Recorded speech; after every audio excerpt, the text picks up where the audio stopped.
Shalom, nous allons continuer sur notre série, sur le projet d'évangélisation. Voilà, donc aujourd'hui nous allons voir le point 2.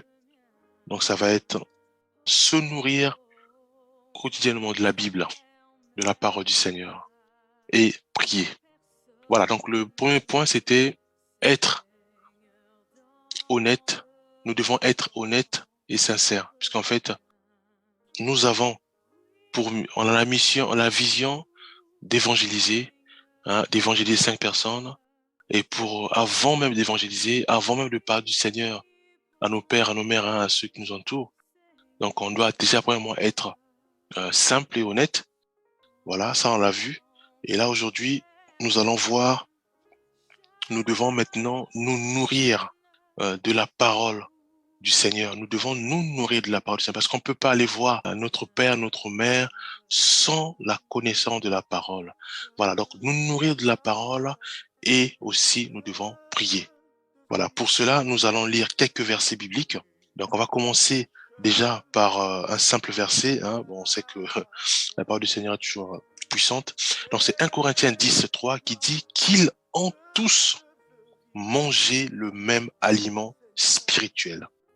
On va enchaîner par 1 Pierre 2:2 qui dit « Désirez comme des enfants nouveau-nés le lait spirituel et pur, afin que par lui vous croissiez par le salut. » Hébreux 5:12-14, vous en effet qui depuis longtemps devriez être des maîtres, vous avez encore besoin qu'on vous enseigne les premiers rudiments des oracles de Dieu. Vous en êtes venus à avoir besoin de lait et non d'une nourriture solide. Or, quiconque en est au lait n'a pas l'expérience de la parole de justice, car il est un enfant. Mais la nourriture solide est pour les hommes faits, pour ceux dont le jugement est exercé par l'usage à discerner ce qui est bien et ce qui est mal. Voilà. Alors ici, Dieu, sans cesse, mes bien-aimés, nous rappelle que nous devons avancer. Nous ne devons pas faire du surplace, mes bien-aimés. Nous ne devons pas à tout moment faire les mêmes choses, faire ce qu'on appelle la routine. C'est pas bon. Nous devons avancer. Et pour avancer, mes bien-aimés, nous devons ce qu'on appelle prendre notre croix et sur Jésus-Christ. Et dans la croix, il y a tout ça, il y a ce paquet, il y a la nourriture spirituelle. Nous devons nous nourrir constamment et au quotidien de la parole du Seigneur. En faisant ainsi, mes bien-aimés, la Bible nous dit, nous faites plus sur place, ou quand il dit que vous avez encore, quand il dit que vous, en effet, qui depuis longtemps devriez être des maîtres. Eh bien, mais rien que ça, cette parole bannit la routine, bannit notre façon d'être, notre confort. C'est ça quoi notre confort. C'est simplement les choses qu'on fait au quotidien sans pourtant avancer, sans pourtant briser et détruire les limites. Voilà, c'est quoi? C'est de se dire, voilà, nous devons nous discipliner. Voilà, par exemple, on peut dire, voilà, le matin, ou avant de partir au travail, ou avant d'aller à l'école, ou pendant mes heures de pause, je dois lire la parole du Seigneur. Je dois me nourrir de la parole du Seigneur. Mes bien-aimés, c'est ça. Nous devons nous discipliner. Nous devons vraiment se dire que voilà, dans la journée, je dois quand même lire la parole du Seigneur. Je dois me nourrir de la parole du Seigneur. Parce qu'en faisant ici, la parole de Dieu va dire que vous avez encore besoin qu'on on vous enseigne les premiers rudiments des oracles de Dieu. Pourquoi? Parce que si nous nous nourrissons pas de la parole du Seigneur, mes bien-aimés, comment voulons-nous enseigner ou parler du Seigneur à nos pères, à nos mères? Comment voulons-nous échanger avec ceux et celles qui nous entourent si nous-mêmes, nous sommes qu'au lait? C'est quoi au lait? C'est-à-dire qu'on reçoit ce qu'on nous enseigne, on reçoit ce qu'on nous enseigne, mais nous-mêmes, on s'applique pas dans la lecture de la parole du Seigneur, on s'applique pas à creuser davantage la Bible, parce que en faisant ainsi, mes bien-aimés, la Bible nous dit que nous serons des maîtres. Les maîtres, quand je dis les maîtres, c'est-à-dire que c'est par rapport à la compréhension de la parole du Seigneur. Parce que, mes bien-aimés, la clé de la vie chrétienne, c'est la Bible, c'est de maîtriser, c'est de pratiquer la parole du Seigneur. Et en pratiquant la parole, ça veut dire que on maîtrise, on devient maître, on maîtrise les Écritures avec l'aide du Saint-Esprit, bien sûr. Et à ce moment-là, mes bien-aimés, nous ne pouvons plus être ballottés à tout vent de doctrine. Donc, pour faire face à des gourous, pour faire face à ceux, celles qui viennent de façon détournée nous donner des fausses doctrines, pour faire face à toutes ces catégories des agents du malin, des ténèbres, pour faire face à eux, mes bien-aimés, nous devons nous-mêmes, mes bien-aimés, nous nourrir de la parole du Seigneur. Prenons notre Bible, lisons-la quotidiennement. Une année, on finit normalement. Hein, si on suit, par exemple, une année, on peut finir. Bon, pour ceux qui sont un peu zélés ou qui font un peu la violence, ils peuvent finir sans, voilà, avec le Seigneur. Voilà, le but, c'est vraiment de lire, d'avoir nos regards plongés dans la parole du Seigneur, la lire quotidiennement, c'est la Bible, et avec le Saint-Esprit, l'Esprit de Dieu va nous donner l'esprit de discernement pour mieux discerner, pour mieux comprendre la parole du Seigneur. Et à ce moment-là, si un frère vient nous dire que voilà, nous devons absolument donner la dîme, on va lui dire non, non, non, la dîme, on donnait la dîme, qu'on appelle ça, l'obligation, voilà. Ce caractère d'obligation, c'était au temps de la loi et nous sommes plus au temps de la dispensation. Bon, ça, c'est ce que le bien-aimé Théo aime. On peut aller le mot à dispensation. Voilà, au temps de dispensation de la loi, voilà, c'était obligatoire. Maintenant, ce caractère d'obligation est aboli au temps de la grâce. Voilà. Donc, un frère qui peut bien me dire, voilà, ma sœur ou mon frère, pour être guéri, il faut que tu sèmes, il faut que tu donnes, il faut que tu mettes, maintenant il parle des hôtels, mettre l'hôtel d'argent, tu dois donner l'argent à, à un homme de Dieu et quand tu donnes l'argent et l'homme de Dieu va prier pour toi, tu seras guéri. Ça, c'est une fausse doctrine. Ça, nulle part, Dieu a dit que viens s'aimer de l'argent pour que tu sois guéri. Et les frères et sœurs, parfois, de manière détournée, ils prennent l'exemple de la sœur qui était venue voir Jésus-Christ où elle avait un parfum, voilà, pour essuyer à ce moment. Non, mes bien-aimés, nous ne jouons pas avec les âmes du Seigneur. Hein, ne jouons pas avec les âmes du Seigneur. Nulle part, c'est écrit que venez s'aimer de l'argent et quand vous allez s'aimer de l'argent, vous allez prendre votre guérison. Non. La femme de la perte de sang, c'est même le modèle parfait. Elle a été totalement escroquée, s'il faut dire les mots. Hein. Elle a été totalement volée par ceux et celles qui venaient la voir. Hein. La Bible dit qu'elle a dépensé tout son argent à ses pasteurs ou à ses sœurs, ses servantes, hein, pour la guérison, mes bien-aimés. Et qu'est-ce que nous tirons comme instruction? La sœur, la femme, la perte de sang, elle a été guérie gratuitement par notre Maître et Sauveur Jésus-Christ. Donc, mes bien-aimés, pourquoi voulons-nous ignorer ou occulter cette partie où Jésus-Christ guérit gratuitement, mes bien-aimés? Appuyons-nous sur ça. Pourquoi voulons-nous toujours regarder l'argent? Jésus-Christ, il guérissait gratuitement. Je me souviens encore, Jésus-Christ était là, il regardait une femme qui pleurait amèrement parce qu'il a perdu son fils aîné, enfin l'unique fils. Jésus-Christ, il a eu pitié de lui. Il s'est approché de la sœur. Femme, ne t'inquiète pas. Il a prié gratuitement. Le mort était revenu à la vie. Bien-aimé, que voulons-nous encore? Regardons tout le récit. On ne verra jamais Jésus-Christ demander l'argent. Bien-aimé. Partout, il y a des miracles. Piscine de Bethesda, gratuitement. L'aveugle, gratuitement. On voit sur le chemin de Jéricho, gratuitement. Lazare, gratuitement. Mais bien aimé, pourquoi voulons-nous escroquer les âmes d'autrui en disant que voilà, ramène de l'argent et on va prier pour toi, tu seras guéri? Non. Ça, c'est une fausse doctrine. Voilà. Donc, mais pour essayer de discerner ces genres de fausses doctrines, mes bien-aimés, nous devons lire la parole du Seigneur, mes bien-aimés. Nous devons la méditer. Nous devons nous nourrir de la parole du Seigneur. Mes bien-aimés, comment voulons-nous parler à notre mère qui a été enseignée par un faux docteur? Comment voulons-nous lui expliquer la vérité si nous-mêmes nous connaissons pas la vérité qui est la parole du Seigneur? Mais bien aimé, nous devons nous nourrir de la parole du Seigneur. Nous devons nous nourrir au quotidien de la parole du Seigneur, mes bien-aimés. Nous devons dire, voilà, jamais Jésus-Christ a demandé de l'argent. Jamais. Jamais Jésus-Christ a demandé de l'argent, mes bien-aimés. Jamais Jésus-Christ a demandé de l'argent.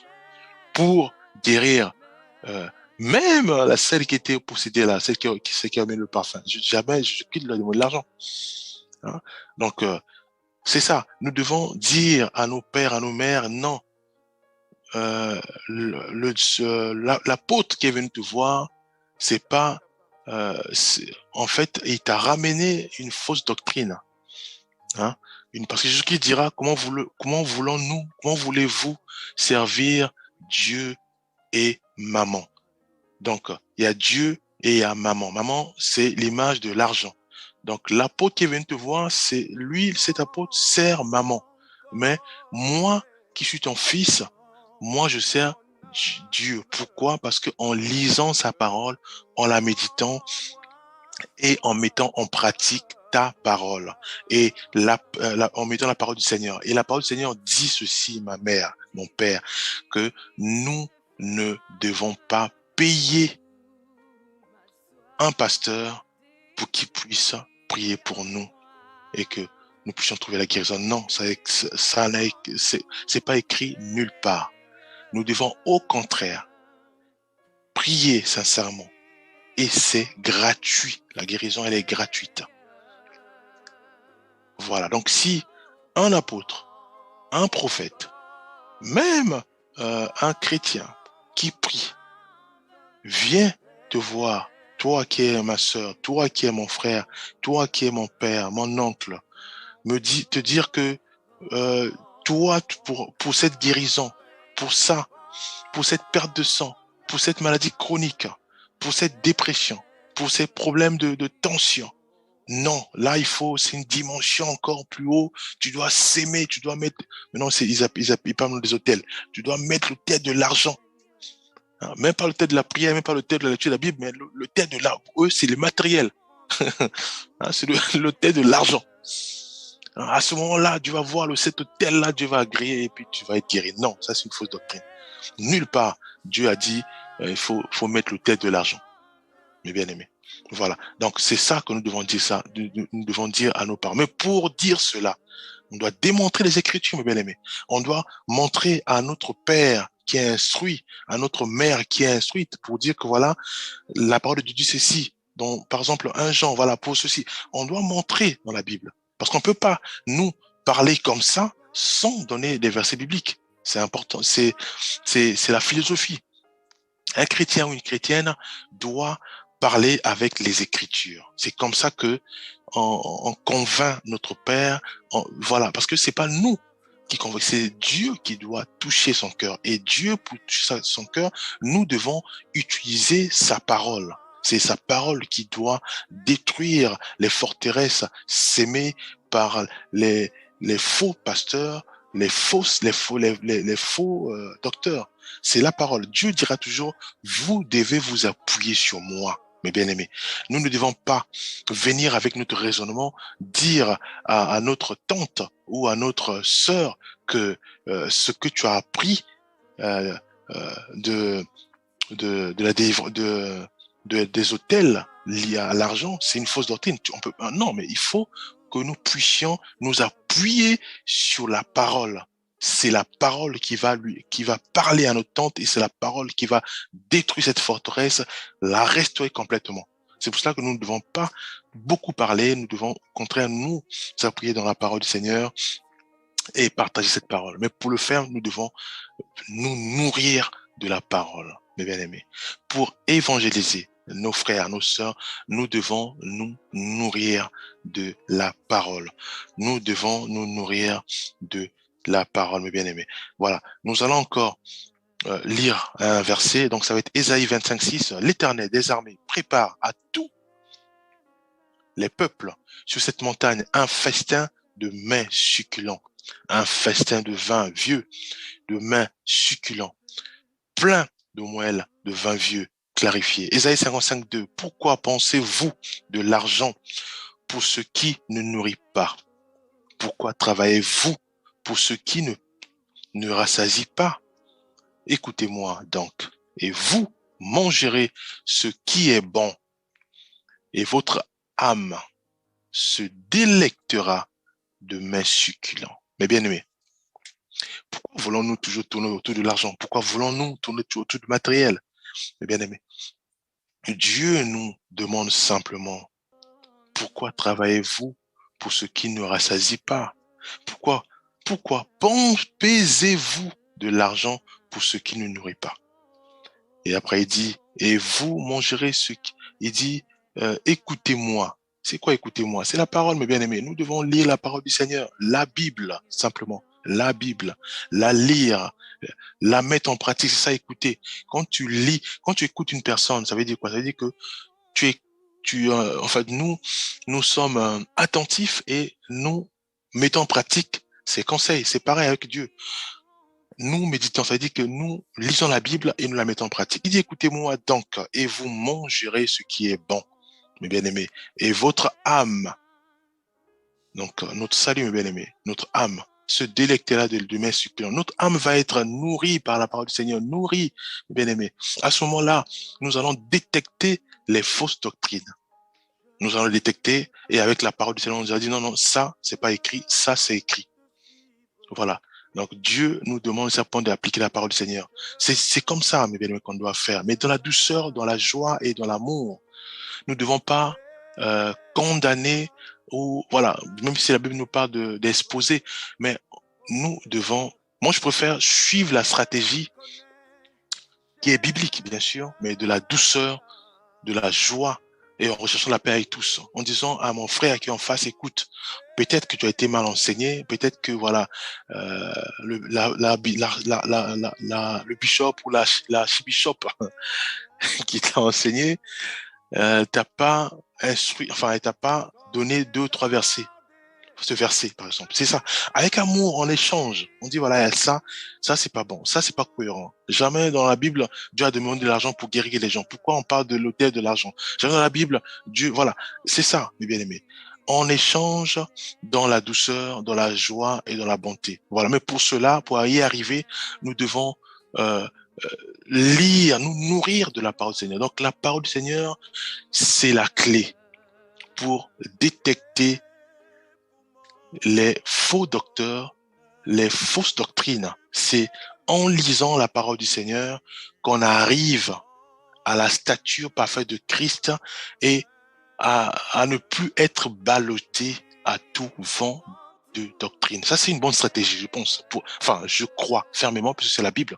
C'est une bonne stratégie de lire la parole du Seigneur, de la mettre en pratique, de la méditer avec le Saint-Esprit. Et à ce moment-là, nous allons mieux discerner ceux et celles qui viennent avec les fausses doctrines. Et à ce moment-là, nous allons les répondre avec les versets que nous maîtrisons maintenant, dans la douceur surtout, et dans l'amour, et en recherchant la paix avec tous, parce qu'on veut aussi que le bien-aimé qui est en face puisse réaliser ces écritures, qu'il puisse réaliser qu'il est dans une fausse doctrine et qu'il puisse donner sa vie au Seigneur et qu'il puisse laisser cette fausse doctrine. On peut pas venir en exposant, voilà, en exposant avec la haine et la colère, mais on sait tous que quand on vient avec l'humilité, on gagne le frère. Mais quand on vient avec l'orgueil, non, malheureusement, on perd le frère. C'est pour ça que nous devons cultiver l'humilité pour mieux gagner mon père. C'est important, mes bien-aimés. Parce que si on vient, par exemple, avec en face de mon père, on dit non, non, non, non, ce que tu sais faire là, c'est pas bon. Ah, ça, c'est une fausse doctrine. Ah, non, non, non. Mais on va pas le gagner. Il va aussi répliquer. On doit venir avec l'humilité, mes bien-aimés. L'humilité pour gagner. C'est ça, pour gagner. Voilà, que Dieu nous fasse grâce. Je vais prier, Père Céleste. Fais-nous grâce, ô Éternel des armées, vraiment de rechercher l'humilité. Nous voulons, vraiment, nous tous, nous voulons être humbles. Nous voulons être humbles, Père. C'est détruit surtout en nous l'orgueil. Nous voulons pas vraiment être orgueilleux. Nous voulons pas nous laisser même influencer ou même les pensées d'orgueil en nous. Nous voulons pas cela. Père, aide-nous à être humbles, mais fais-nous grâce surtout à lire ta parole, à méditer ta parole et à prier aussi. Oui, à prier parce que sans la prière, Père, nous sommes rien. Fais-nous grâce aussi de prier constamment. Nous croyons que tu vas nous aider, nous croyons que tu vas nous fortifier et nous croyons fermement que tu vas vraiment encore nous enseigner ta parole. Oui, nous enseigner car nous voulons à tout prix que tu nous enseignes du jour au jour. Au nom de Jésus-Christ, nous avons ainsi prié. Amen.